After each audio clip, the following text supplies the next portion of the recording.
السلام علیکم دوستو، میں ہوں حسن سلیم اور آپ دیکھ رہے ہیں انفویو۔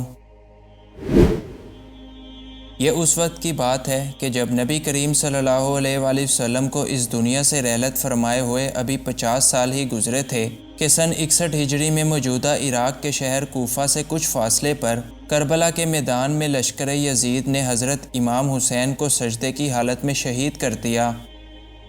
حضرت عثمان کے بعد یہ مسلمانوں کی تاریخ کی دوسری بڑی شہادت تھی جس نے حق کے سامنے باطل کو ہمیشہ ہمیشہ کے لیے گرا کر رکھ دیا، اور 10 محرم الحرام 61 ہجری بمطابق 9 یا 10 اکتوبر سن 680 عیسوی کو وہ خون آلود سورج نمودار ہوا کہ جس نے اپنے غروب سے پہلے ہی خاندان نبوت کے گھرانے کو ایک بنجر زمین میں اجاڑ کر رکھ دیا، اور تا قیامت نواسۂ رسول صلی اللہ علیہ وآلہ وسلم کی شہادت کا گواہ بن کر رہ گیا۔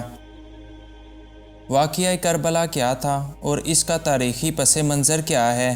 کیسے حضرت امام حسین، ان کے ساتھیوں اور اہل خانہ نے کربلا کے میدان میں جام شہادت نوش فرمایا؟ چلیے جانتے ہیں آج کی اس ویڈیو میں۔ خلافت راشدہ کا 30 سالہ دور حضرت امام حسن ابن علی پر ختم ہو چکا تھا اور ملوکیت کی ابتدا حضرت امیر معاویہ سے ہوئی۔ سن 60 ہجری میں جب ان کا انتقال ہوا تو ان کا بیٹا یزید تخت نشین بنا۔ یزید میں بلا شبہ کئی بڑی بڑی برائیاں تھیں اور خلافت کے اعلیٰ منصب کا وہ کسی لحاظ سے اہل نہیں تھا۔ تخت پر بیٹھنے کے بعد یزید کے سامنے سب سے بڑا مسئلہ حضرت امام حسین، حضرت عبداللہ بن زبیر اور حضرت عبداللہ بن عمر کی بیعت کا تھا، کیونکہ باقی کے لوگوں نے تو یزید کی بیعت کر لی تھی مگر ان لوگوں نے یزید کی بیعت کرنے سے صاف انکار کر دیا تھا۔ یزید کو یہ بھی ڈر تھا کہ ان میں سے کوئی اس کے خلاف خلافت کا اعلان ہی نہ کر دے اور یہ نہ ہو کہ تمام لوگ اس کی حکومت کے خلاف ہو جائیں، لہٰذا یزید نے حضرت امام حسین، حضرت عبداللہ بن زبیر اور حضرت عبداللہ بن عمر پر بیعت کرنے کے لیے زور دینا شروع کر دیا اور ان کو یوں ہی تنگ کرنے لگا، جس پر یزید کی طرف سے پابندیوں اور ظلم و ستم کی وجہ سے حضرت امام حسین اپنے ساتھیوں کے ہمراہ مکہ مکرمہ چلے آئے۔ جب حضرت امام حسین مکہ تشریف لے کر آئے تو یہ بات وہاں کے لوگوں کو پتہ چل چکی تھی کہ آپ یزید کے بیعت کے حق میں نہیں ہیں، تو کوفہ کے لوگوں کی طرف سے آپ کو کافی پیغامات موصول ہو رہے تھے کہ آپ اپنے اہل خانہ اور ساتھیوں کے ہمراہ کوفہ تشریف لے کر آئیں اور ہم آپ کی بیعت کرنے کے لیے تیار ہیں۔ چنانچہ آپ نے اپنے چچا زاد بھائی حضرت مسلم بن عقیل کو کوفہ بھیجا تاکہ وہ وہاں کے حالات کا اندازہ لگا کر آپ کو بتا سکیں۔ اس سفر میں حضرت مسلم بن عقیل کے ہمراہ ان کے 2 نوعمر صاحبزادے بھی تھے۔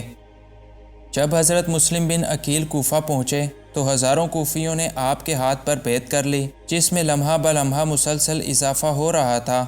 ان حالات کو دیکھتے ہوئے حضرت مسلم بن عقیل نے حضرت امام حسین کو لکھا کہ آپ کو بغیر کوئی وقت ضائع کیے اب کوفہ آ جانا چاہیے۔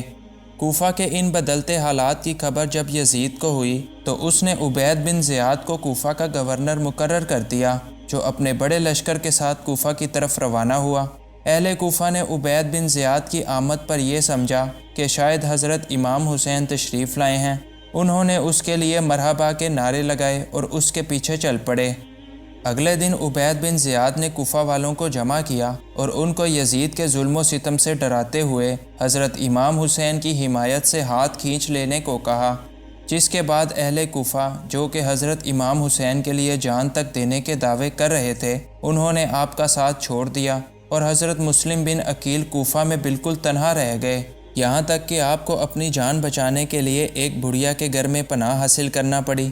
لیکن اس بڑھیا کے بیٹے نے آپ کی خبر کوتوال کو دے دی، جو کہ بڑھیا کے گھر آیا اور آپ کو اس بہانے سے اپنے ساتھ لے گیا کہ وہ آپ کو عبید بن زیاد کے پاس مذاکرات کے لیے لے کر جا رہا ہے، لیکن آپ کو راستے میں ہی دونوں معصوم بچوں سمیت شہید کر دیا گیا۔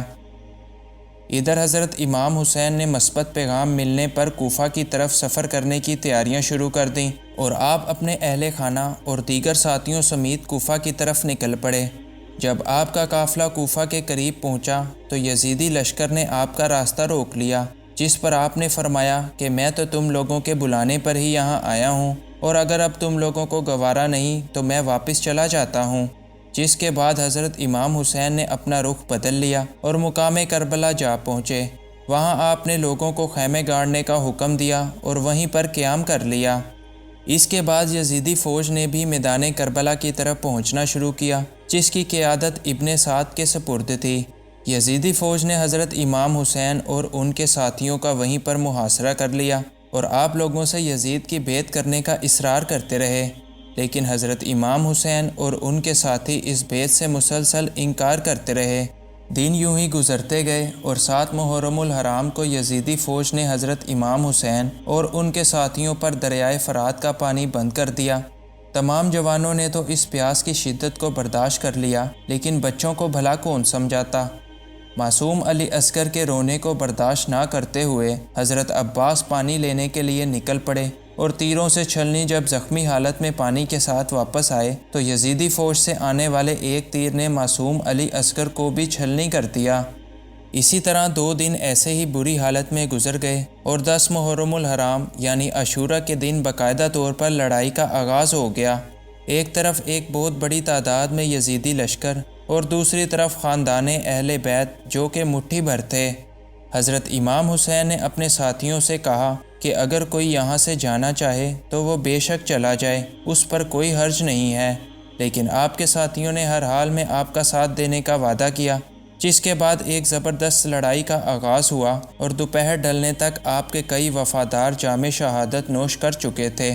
حضرت امام حسین یزیدی فوج سے لڑتے جاتے اور اپنے جوان بیٹوں کے لاشیں میدان جنگ سے اٹھا اٹھا کر اپنے خیمے کی طرف لاتے جاتے۔ اس دن صحرا کی گرمی بھی اپنے تمام قرض چکاتے ہوئے صبر حسین کو آزمانے کے لیے تیار تھی، جبکہ پیاس بھی اپنی تمام حدوں کو چھونے کے بعد حیرت سے آپ کو دیکھ رہی تھی۔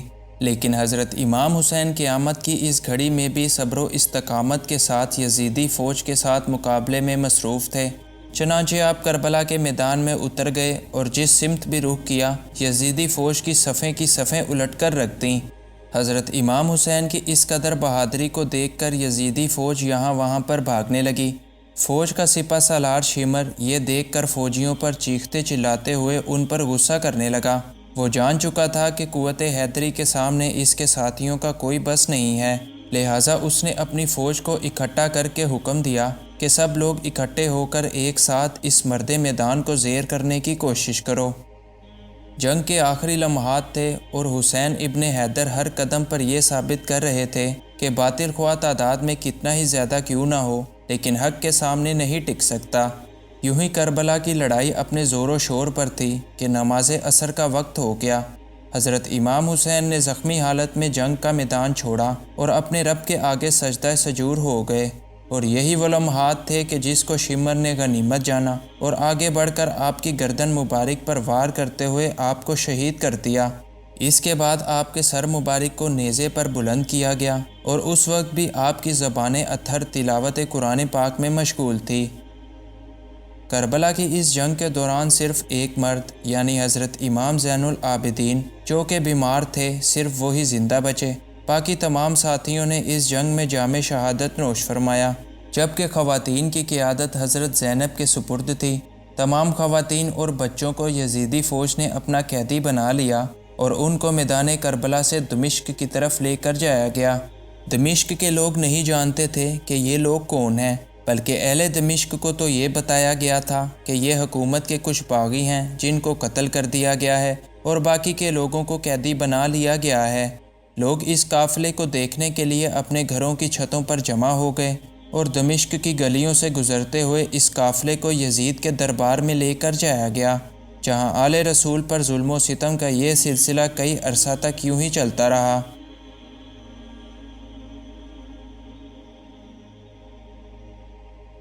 مجھے امید ہے کہ آج کی اس ویڈیو سے آپ کو کربلا اور اس کی تاریخ کے بارے میں کچھ نیا جاننے کو ملا ہوگا اور یہ ویڈیو آپ کے لیے انفارمیٹیو رہی ہوگی۔